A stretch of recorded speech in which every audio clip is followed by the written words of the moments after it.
You're welcome to this wonderful program, Youth Alive. This program is designed to encourage or help youth in the area of morals and also encourage them in their walk with God. So, yes, we are going to be walking together through this journey, and I assure you, God will show us mercy in Jesus' mighty name. Today, I'll be talking to you briefly on making right decision. Making right decision. You see, every day we are faced with situations that forces us most times to make a decision.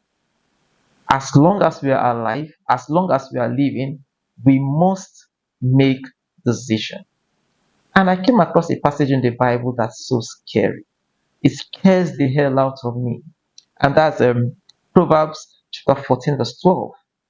You see, that passage tells us that there is a way that seemeth right unto a man, but the end thereof is a way of destruction. How can a way that seems so right be so wrong?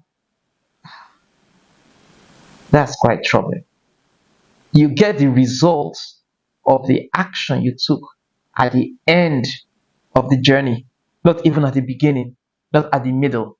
This is a cause for careful thinking of every decision we make in life. You see, I'm going to walk you through the Bible of someone who made a decision and the consequence of his decision. Now, the Bible tells us about a son or a man, a king. He had two sons, a younger and an older one. Now, the younger one day came to the father and said, Dad, I'm man enough. I can stay on my own now. I think you should share my property or your property and give me what is mine so I could live. Well, that was not entirely wrong because as a young person, it's expected at some level in life you are able to be dependent, all right, or rather independent, rather. So that entirely wasn't wrong. But what followed after was horrible. He took what or his own portion of the property and went to a distant land. The Bible told us he made a very poor choice. His actions in the distant land he went to did not reflect the training, the upbringing, the morals that he was taught or groomed with while growing up. The Bible said he squandered everything he had. He squandered it all. He made a choice to leave the father's house, which wasn't entirely bad, but how he squandered the resources or wealth that was given to him, that was his choice. And eventually he was reduced to feeding with the pigs. We must at all time be very careful of the decisions we make. But there's something I loved about him. It's never too late to turn around regardless the decision you made. It's never too late because you see, this is so interesting. One day he just sat down and he was like, in my father's house, the servants eat well, they feed well, they are well clothed, they are sheltered. What am I doing here? He was able to think. He was able to think as a result of the information or experience he had before he left his father's house. And at the spot, he said, I will go back to my father's house. So, regardless the decision you've made or taken, possibly you've made mistakes like the prodigal son, according to Luke chapter 15. But you see, there is always a chance to rethink every decision you've made. So, are there choices or decisions you've made that have reduced you or deprived you of the privileges you once had? Are there decisions or choices you've taken that have cut you away from the commonwealth that Jesus have in store for you? I assure you, I have made a couple of poor or wrong choices or decisions, but eventually I was able to think through, run back to God for guidance, and He really helped me. So, regardless the challenge or the decisions you have taken or you've made in the past, there is a God that is always willing and ready to help you. So, no matter what you've done, there is a God, I repeat, that is always willing and ready to help you.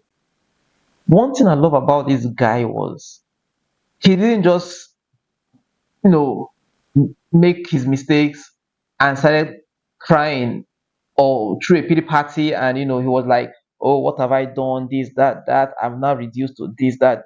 No, he thought of what to do next.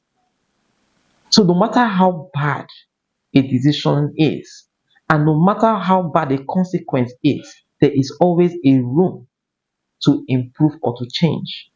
And that's what really inspired me in this young man's life. Do you know what he did? Regardless his position, he was with the pigs, but he sat to himself and he said, you know what? My father had servants and they are better off. They are well fed, well clothed, they have shelter over their head. The first thing he did was to let down his pride. He kicked pride out of his life. Friends, if you must correct the mistake or the decisions you've made, you must be humble. And guess what he did? In that humility, he said, I'm going back to my father. I'm going back to my father. He never thought to himself, my father will never accept me. My father will never love me again. No. He went back with a mindset of, I am going to beg my father. And guess what happened? When he went back, the father did something so amazing. Let's check it out in the Bible. Luke chapter 15. I'm going to read from verse 18. Here's what it says. I will set out and go back to my father and say to him, Father, I have sinned against heaven and against you. I am no longer worthy to be called your son. Make me like one of your hired servants. So he got up and went to his father. But while he was still a long way off, his father saw him and was filled with compassion for him. He ran to his son, threw his arm around him, and kissed him. You see, no matter how bad that decision you took might seem, there is a God that is willing to accept you the way you are. Must have, engaged in some crazy vices, drugs, abortion, name it, whatever it is. God is not looking at all you've done. He's looking at all you'll become. So friends, I invite you to Jesus today. Regardless what you've said or what you've done, just join me in saying this short prayer. Say, Lord Jesus, I'm sorry for the poor choices I've made. Help me, Lord, to live right and please you. In Jesus' mighty name. If you've said that prayer, I assure you, God is happy and proud of you. Jesus, the angels are proud of you. Oh my goodness, I'm also proud of you and I'm clapping for you because that's the first right decision or right choice you've made. Until I come your way next time, do feel free to share your comments, opinion and all, on the comment bar, and of course we'll get talking and all. Yeah.